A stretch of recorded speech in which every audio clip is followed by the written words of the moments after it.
সিদ্ধান্তে সচিব কমিটি পৌঁছেছেন। তবে এটার চূড়ান্ত অনুমোদনটা দেবে মন্ত্রিসভায়। সামনে মন্ত্রিসভার যে মিটিং আছে, সেই মন্ত্রিসভার মিটিংয়েই এটার আসলে চূড়ান্ত অনুমোদন হবে।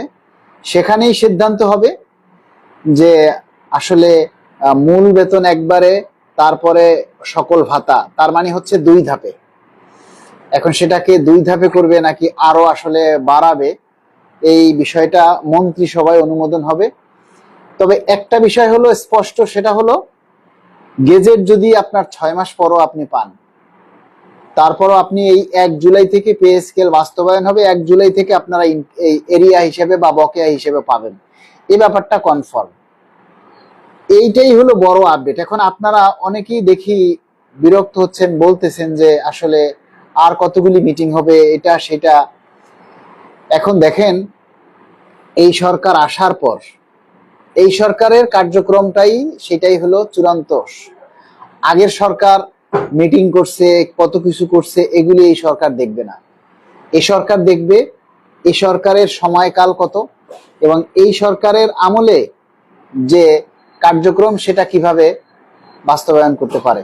একটা সরকারি কাজ, এটা আমি সকালে বললাম আর বিকালে হয়ে গেল, বিষয়টা কিন্তু আসলে এরকম নয়।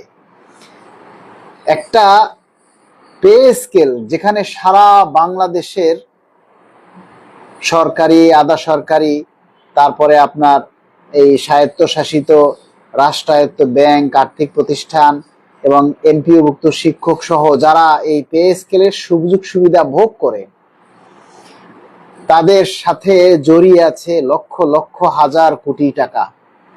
এটা কিভাবে বন্টন হবে, কিভাবে এটার কাজ হবে, আপনাদেরকে বহুবার আমি বলেছি যে দেখেন ভাই, আগের পে স্কেল গুলা হয়েছে আপনার ম্যানুয়াল পদ্ধতিতে, মানে হাতে লিখে ফিক্সেশন হয়েছে, আর এবারের ফিক্সেশন হবে সফটওয়্যারে। যেই সফটওয়্যারে আপনার মূল বেতন যদি ভেঙে দেয়, তাহলে পুরো সফটওয়্যারকে চেঞ্জ করতে হবে, পরিবর্তন করতে হবে, যার কারণে মূল বেতন সরকারকে একবারেই দিতে হবে। এখন যদি 50% ভেঙে দেয় বা 60% দেয়, আবার পরবর্তী বছরে আবার 40% বা 50% দিবে, তাহলে সফটওয়্যারকে 2 বারে চেঞ্জ করতে হচ্ছে।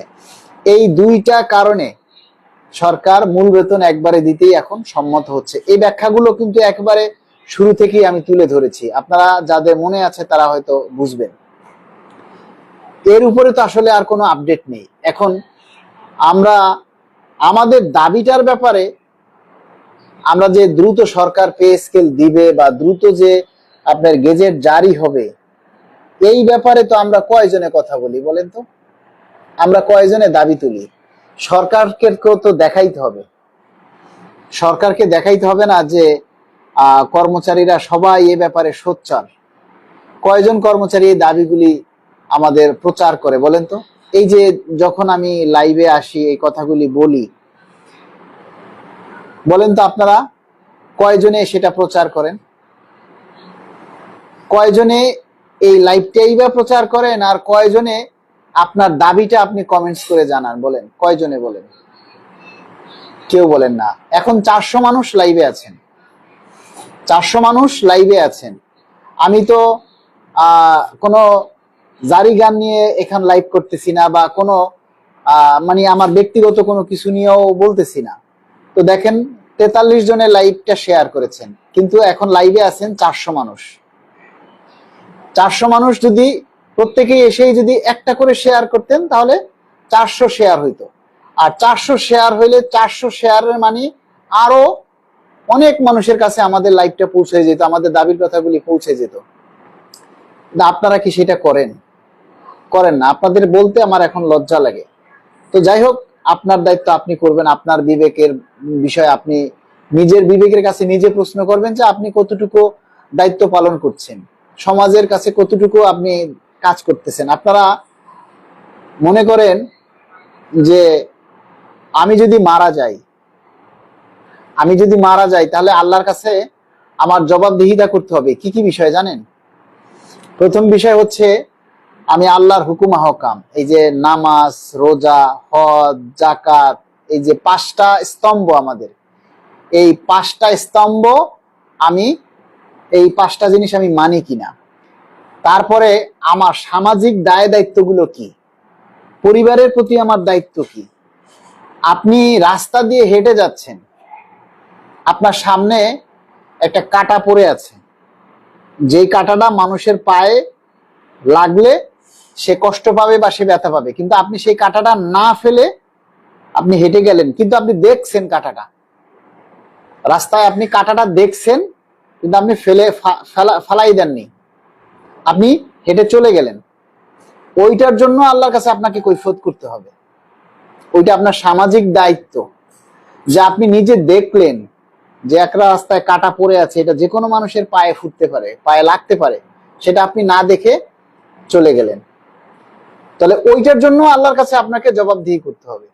তো সুতরাং আপনি এই কথাটা বলার অর্থ হইলো, এই যে আমরা পে স্কেল হলে আপনিও লাভবান হবেন, আমিও লাভবান হবো। আপনি যতটুকু পাবেন আমিও ততটুকু পাবো, বরং আপনার চাইতে আমি বেশি পাবো, কেননা আমি নবম গ্রেডে চাকরি করি।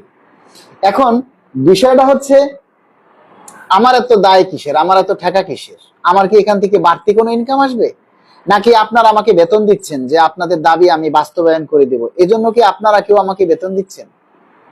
তারপরও আমি আমার সামাজিক দায়বদ্ধতা থেকে আমি আমার দায়িত্ব পালন করছি। যেহেতু আমি একটা সংগঠন করছি, একটা সংগঠনের প্রধান, সেই হিসাবে সমাজের প্রতি আমার একটা দায়বদ্ধতা আছে, আমি সেই দায়িত্বটা পালন করি। এখন দায়িত্ব কি শুধু আমার একার? আপনাদের দায়িত্ব নেই? আমরা সবাই মিলে যদি আমাদের এই দায়িত্বগুলো আমরা পালন করতাম, তাহলে আমাদের এই দাবি অনেক আগে বাস্তবায়ন হতো, অনেক আগেই আমাদের এই দাবিটা আদায় হতো। এবং আমরা সরকারের কাছে চাই, কিন্তু চাওয়ার মানুষ নাই,